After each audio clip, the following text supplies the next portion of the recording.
C'est officiel, l'OGS Gym intègre une nouvelle discipline à son panel, le cheerleading. Un sport d'équipe encore méconnu en France, venu tout droit d'outre-Atlantique. Alors, pourquoi ce choix ?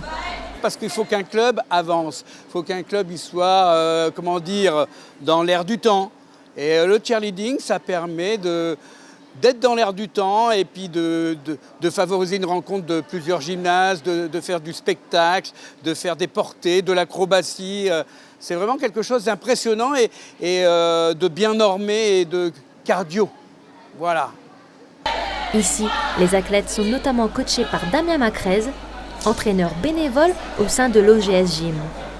Celui-ci insiste sur le fait qu'il ne faut pas confondre cheerleading et pop-up girl. Il y a deux styles de cheerleaders. Il y a les cheerleaders all-star, donc ce que moi je fais plus particulièrement, qui est axé que compétitif. Et on a le cheerleading un peu plus universitaire, où là on appelle ça les sidelines, où vont encourager les équipes au bord des terrains, tout ça. Et puis les pom-pom girls, c'est de la danse. C'est-à-dire qu'il n'y a pas de portée acrobatique, il n'y a pas de pyramide humaine, il n'y a pas d'éléments de tumbling. Bien loin de notre vision actuelle d'une activité ne regroupant que la jante féminine, le cheerleading était à l'origine pratiqué que par des hommes. Il a été créé à la fin du 19e siècle par le Britannique Johnny Campbell, lors d'un match de football américain à l'université du Minnesota.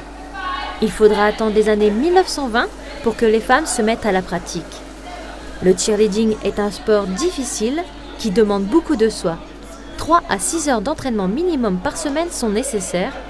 Les chorégraphies se veulent intenses et très physiques pour atteindre un niveau d'excellence. Il faut un esprit d'équipe sans faille, parce on envoie quand même des voltigeuses ou voltigeurs à plus de 5-6 mètres de hauteur, voire un peu plus. Donc une confiance en ses partenaires irréprochable. Et puis c'est surtout de la régularité. Il manque une personne dans l'équipe, toute l'équipe est pénalisée. Donc c'est vraiment un sport d'équipe et ça c'est très très important dans cette discipline. Le cheerleading est un sport à part entière.